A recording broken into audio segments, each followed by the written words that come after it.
You know those last 5 minutes of a coaching session? Yeah, they can get pretty awkward, right? Well, today we're going to talk about how to take that clunky wrap up and turn it into the single most powerful, action driving part of the entire conversation. Oh, we've all been there. I know I have. You've just had this amazing, deep, insightful conversation. The energy is electric, and you lean in and ask that big question. So, what's next? And you just get that blank stare, that deer in the headlights look. And poof, all that incredible momentum just fizzles out. It's a huge problem, but guess what? It's totally fixable. So the secret isn't about finding some perfect, magical question to ask at the end. It's not a silver bullet. The real power, the real transformation, comes from following a specific, deliberate sequence. It's all about the flow. All right, so let's dive in to the very first phase. We're going to call this the bridge. And it's all about clearly signaling a shift in gears, letting your client know you're moving from that wide-open exploration phase to a super-focused, action-oriented conclusion. Think about it like this. The main part of your session is this huge, open freeway. You're exploring, you're going wide, you're generating all these fantastic ideas. Now, if you just suddenly slam on the brakes and yell, "Where are we going?" it's going to be pretty jarring. The bridge is that smooth exit ramp. It's a clear signal that you're changing speed and direction, preparing to, land the plane. And you know what? Building this bridge is actually way simpler than it sounds. There are 3 fantastic techniques you can use, and you can even mix and match them.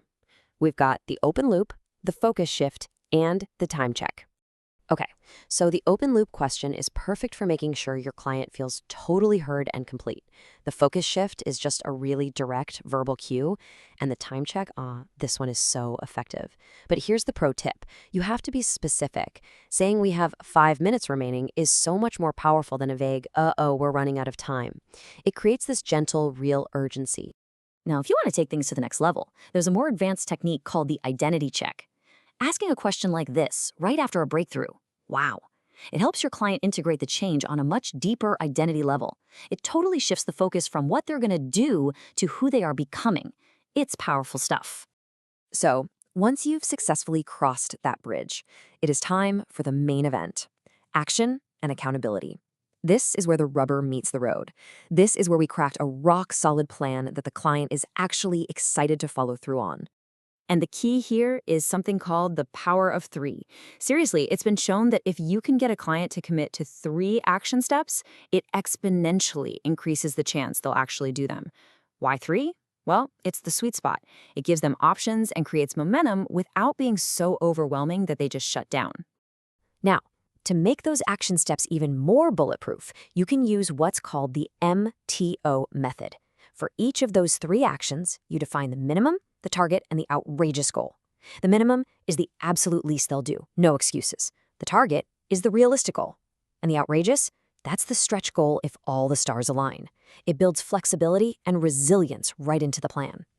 Okay, a few more pro tips for you here, and these are gold. First, don't wait until the very end to ask for action steps. Grab them in the moment when the energy and insight are fresh. Second, try to get actions from different levels, not just a to-do, but maybe a choice they'll make or a value they'll embody. And finally, and this is a great one, have them physically write the steps down and then read them back to you. That simple act, it just skyrockets commitment. And remember, accountability itself is a journey. It's totally okay if at the beginning they're accountable to you, the coach. That's the starting point. But the real goal is to transition them to being accountable to other people in their world, and then ultimately to build that muscle of self-accountability. Your real job is to make yourself redundant.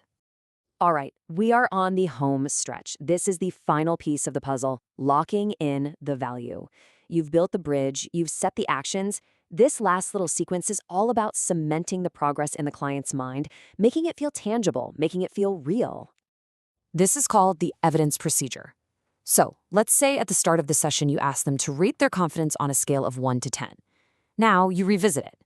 But, and this is crucial, you have to get a clean read. You don't want to say, okay, you were a 2, where are you now? Because that anchors them to their past state. Instead, you just ask cleanly, on that scale of confidence, where are you now? This lets them measure their true progress without any bias. And here's the magic move. The second they give you that new number, I'm an 8 now, you immediately follow up with this powerful leverage question. The key word here is most. It forces their brain to sift through everything you talked about and pinpoint the single biggest insight, locking in their number one takeaway from the session. And finally, you end with appreciation. But we're not just talking about a simple, hey, thanks for your time. No, you go deeper. You appreciate who they are, not just what they did. You acknowledge their identity, their values, their vision. This goes so far beyond just being polite. It validates them at their very core and powerfully reinforces the change they just made. And that's it. That's the whole sequence. A bridge to signal the shift, concrete actions that are built to last, and a lightning-fast close that locks in all the value in progress. You see, you're not just ending a session anymore. You're creating true closure, total clarity, and a powerful launchpad for their entire week ahead. So, my question to you is, what's the one piece you're going to take from this? The one thing you'll use in your very next conversation? How are you going to transform your next exit from awkward to truly actionable?